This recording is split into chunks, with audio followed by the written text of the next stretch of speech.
चलिए अब नेक्स्ट है हमारा मार्टेनसाइट। मार्टेनसाइट जो होता है, martensite is a metastable face. Metastable मतलब जहां पे मल्टीपल स्टेजेस आएंगी। बहुत, मेटा का मतलब होता है, मेटा शब्द का मतलब होता है मल्टीपल या बहुत ज्यादा, एक से ज्यादा, एक दो तीन, इसको कहते हैं मेटा, मतलब ज्यादा, एक से ज्यादा। तो मेटा स्टेबल फेस मतलब जो हम पे जो फेस रहता है वो स्टेबल नहीं होता है, वो कैसा रहता है, अनस्टेबल कंडीशन में रहता है, अनस्टेबल होता है। ऑफ स्टील, जब स्टील बनाया जाता है तो मार्टेनसाइट बनता है बीच में, और वो अनस्टेबल कंडीशन में होता है। Formed by the transformation of the austenite. अब देखिए यहाँ पे भी वही कह रहे हैं कि ऑस्टेनाइट की ट्रांसफॉर्मेशन से बन रहा है। क्यों? क्योंकि जब हमारा आयरन कार्बन डायग्राम में सबसे ऊपर जो बनता है वो इस तरह पे, इस तरह के सरफेस में यहाँ पे ऑस्टेनाइट ही बनता है, और उसी के बाद नीचे परलाइट, बेनाइट, सीमेंटाइट, देखा होगा आपने, है सारी चीजें उसी के नीचे, उसी लाइन पे एक के बाद एक की बनती जाती है। ऑस्टेनाइट, ठीक है, परलाइट, फिर बेनाइट, फिर सीमेंटाइट, इस तरह से आपके बहुत सारे स्ट्रक्चर देखने को मिलेंगे। सॉरी, मार्टेनसाइट, इस तरह के स्ट्रक्चर जो है वो बनते जा रहे हैं। तो सारी चीजें हम ये कह सकते हैं अल्टीमेटली ये भी ऑस्टेनाइट से बन रहा है, ये भी ऑस्टेनाइट से बन रहा है, और ये भी ऑस्टेनाइट से ही बन रहा है। ऑस्टेनाइट क्या है, पहला स्ट्रक्चर जो है वो ऊपर बनता है, इसीलिए हम ये कहते हैं कि सारी चीजें ऑस्टेनाइट से जनरेट होती है। Martensite is the interstitial super saturated solid solution. Interstitial का शब्द का मैंने कल मतलब बताया था कि यार एक के बाद एक आजू बाजू में स्ट्रक्चर्स होते हैं, तो इंटरस्टिशियल कहा जाता है। एक के बाद एक ए बी आपस में आजू बाजू में होते हैं। और सब्स्टिट्यूशन का मतलब भी बताया था कि अगर किसी के बीच में ए बी के बीच में किसी दूसरे एलिमेंट को हम सी एलिमेंट को यहाँ पे रख देते हैं तो वो सब्स्टिट्यूशन हो जाता है, मतलब कि एक की जगह हमने किसी दूसरे एलिमेंट को रख दिया। In a iron carbon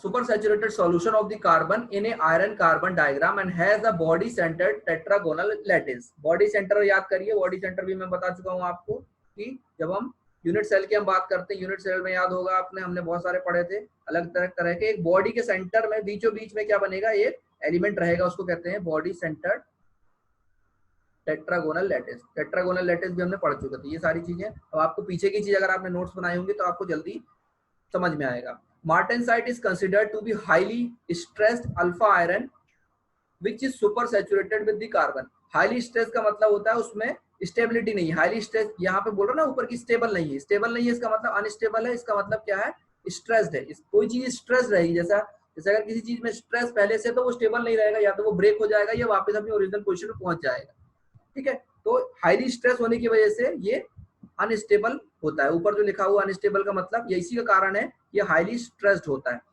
martensite forms a result of the shear type transformation with virtually no diffusion. इसमें shear टाइप का ट्रांसफॉर्मेशन होता है। shear मतलब कटिंग करके किसी एक, जैसे shear का मतलब क्या होता है, दो सरफेस के बीच में कट करना, उसको कहा जाता है shear। Martensite normally is the product of quenching. अब मैंने आपको शब्द क्वेंचिंग का मतलब पहले बता दिया हूं। इसमें हम क्या करते हैं, वाटर में या ऑयल में हम क्या कर देते हैं, डिप कर देते हैं। जैसे मान लीजिए हमें क्या करना है, आप याद आपने जब टूल्स बनाए थे या चिजल जब आपने बनाया था तो इसका मतलब क्या था, जब आपने चिजल बनाया था उसको क्या किया था, हॉट किया, और उसके बाद उसमें हैमरिंग करी, है ना। हैमरिंग करने के बाद उसको क्या किया था, आपने शेप दिया था। शेप देने के बाद हमने क्या किया था, उसको वाटर में डिप कर दिया था। वाटर में डिप कर दिया था, उससे क्या हुआ, जैसे आपने वाटर में डिप किया तो वो क्या हुआ, वो प्रोसेस थी क्वेंचिंग। और उससे क्या बना, उस क्वेंचिंग प्रोसेस से क्या बना हमारा, उस क्वेंचिंग प्रोसेस से हमारा बना यहाँ पे मार्टेनसाइट। इसके इसका मतलब ये हुआ कि जब आपने क्वेंचिंग प्रोसेस करी थी तो आपने मार्टेनसाइट स्ट्रक्चर वहां बनाया होगा, यह स्ट्रक्चर वहां पे बना होगा, martensite structure. Martensite is a Martensite possesses a acicular or a needle like structure। इसमें भी निडल की तरह स्ट्रक्चर होंगे, इस तरह से, निडल मतलब सुई की तरह, इस तरह के नोकीले स्ट्रक्चर देखने को मिलेंगे आपको, ठीक है। ऐसे ऐसे स्ट्रक्चर देखने को मिलेंगे। चलिए नेक्स्ट है हमारा sorbite. Sorbite is the microstructure consisting of the ferrite and finely divided cementite, ठीक है। यहाँ पे देखिए हमने पहले भी देखा था एक जगह पे जहाँ पे फेराइट प्लस सीमेंटाइट से एक स्ट्रक्चर बन रहा था, यहाँ पे भी फेराइट प्लस सीमेंटाइट से स्ट्रक्चर बन रहा है। बस डिफरेंस क्या हो गया कि ये फाइनली डिवाइडेड है। डिवाइडेड मतलब जो सीमेंटाइट है वो इक्वली आपके फिगर में इक्वली क्या है, फिगर में इक्वली डिस्ट्रीब्यूटेड है, इक्वली जो है फिगर में इक्वली इस तरह से डिस्ट्रीब्यूटेड है। फाइनली डिवाइडेड मतलब छोटे छोटे पार्टिकल के फॉर्म में इक्वली डिस्ट्रीब्यूटेड है इस पूरे स्ट्रक्चर में। It is produced on the tempering martensite above the approximately 450 degree Celsius. इसका मतलब ये है, ये कब बनेगा, जब हम मार्टेनसाइट स्ट्रक्चर बन जाएगा, उस मार्टेनसाइट स्ट्रक्चर को क्या करेंगे, हम टेम्परिंग करेंगे। टेम्परिंग का मतलब होता है एक पर्टिकुलर टेम्परेचर पे मेंटेन करके रखना, हाई टेम्परेचर पे मेंटेन रखना कुछ समय के लिए। जैसे हम क्या करते हैं, ओवन में रख देते हैं, मान लीजिए कई बार क्या करते हैं टेम्परिंग करने के लिए हम ओवन में रख देते हैं, तो एक हाई टेम्परेचर पे क्या करते हैं उसको मेंटेन करके रखते हैं बहुत देर के लिए, जिसकी वजह से क्या होता है ये सोरबाइट स्ट्रक्चर जो है उसमें जनरेट हो जाता है, जो कि स्पेसिफिक प्रॉपर्टी देता है। और ये जो होता है 450 डिग्री सेल्सियस ऊपर होता है, क्योंकि मार्टेनसाइट जो बनता है, मार्टेनसाइट 450 डिग्री सेल्सियस के आसपास बनता है, और उसको हम जब हमें सोरबाइट बनाना है तो 450 के ऊपर हीट करेंगे उसको, और उसमें क्या करेंगे उस टेम्परेचर पे बना करके रखेंगे बहुत देर तक, उसी को कहते हैं हम क्या, tempering. The constituent also known as sorbitic pearlite, इसको हम सोर्बिटिक परलाइट भी बोलते हैं। तो आपको याद रखना है, जहाँ पे सोरबाइट पूछेगा या सोर्बिटिक परलाइट पूछता है, वो एक ही चीज है, क्योंकि परलाइट जो होता है, परलाइट भी फेराइट और सीमेंटाइट से ही बनता है। बस फर्क क्या हो गया परलाइट और सोरबाइट में, परलाइट जो होता है वो नॉर्मल होता है, और जो सोरबाइट बनता है वहां पे फाइनली डिवाइडेड मतलब छोटे छोटे सीमेंटाइट के पार्टिकल्स आपके फेराइट में ऐड होंगे या मिक्स होंगे। तो यहाँ पे आप देखेंगे परलाइट और सोरबाइट एक जैसा ही है, बस डिफरेंस ये है कि यहाँ पे जो माइक्रो स्ट्रक्चर्स है वो छोटे छोटे आपके इक्वली डिवाइडेड है पूरे स्ट्रक्चर में। Next, it is produced by the decomposition of the austenite. यहाँ पे भी वही चीज बोल रहा है कि ऑस्टेनाइट के डिकम्पोजिशन से बन रहा है, क्योंकि भाई ऊपर से ऑस्टेनाइट था तो उसी से परलाइट बना, फिर उसका बेनाइट बना, फिर मार्टेनसाइट बना, और फिर मार्टेनसाइट को हमने क्या किया, फिर से हीट किया और उसको टेम्परिंग करी बहुत समय तक। जब आप टेम्परिंग करोगे तो वो क्या बनाएगा, सोरबाइट स्ट्रक्चर बनाएगा। When it is cooled at a slower rate than at which it yield the true side, इसका मतलब ये है, ये कब बनता है, जब हम ट्रू साइड बनता है, एक ट्रू साइड स्ट्रक्चर होता है।